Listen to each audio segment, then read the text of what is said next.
women's anxiety is going through the roof. And we've all seen the horror stories in the headlines where people have had to go through real trauma on their own with no sensitivity and with no, what looks to the rest of us like no common sense either.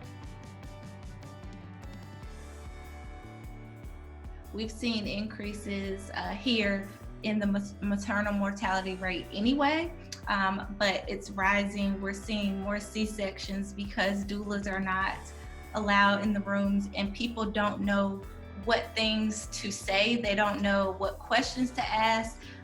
They have no idea how to advocate for themselves because a lot of people are not informed.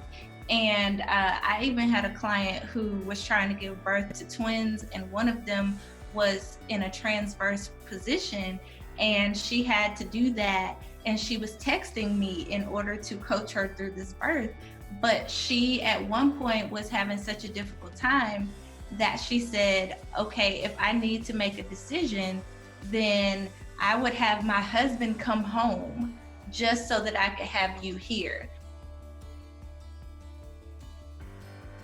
Absolutely. I mean, we know that birth trauma and increased anxiety during pregnancy increases a person's risk of perinatal mental illness. And I don't need to tell you that the situation that we're in is a natural anxiety causer.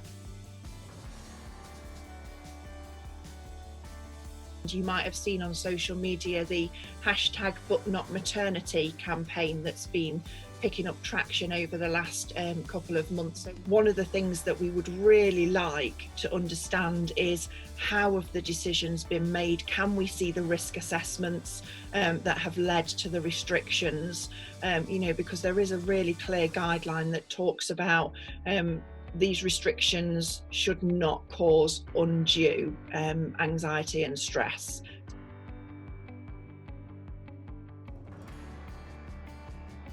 We have Doula International, which is kind of our big doula group that we have in the United States. And I was trained and certified through Doula. And Doula has been very vocal about a lot of things anyway, and just pushing to get people to listen about how important having doulas is.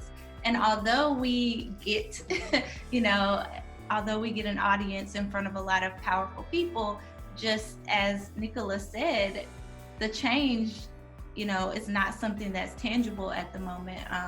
So we keep making noise, and in our local area, it's been more on the doulas in the area to kind of make noise and push for things.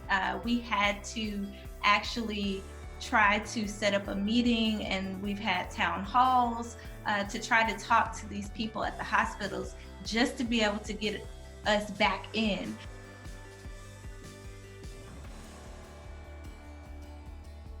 I think my advice would be in the UK is to still reach out to your local doula, even if you're not planning on booking her. We all understand what women are going through at the moment, and we are more than happy to signpost. I mean, we've got some great organisations in the UK. We've got Birthrights and we've got AIMS, and there are others that provide really good support and a little bit of legal weight if specific needs are not being sensibly looked at.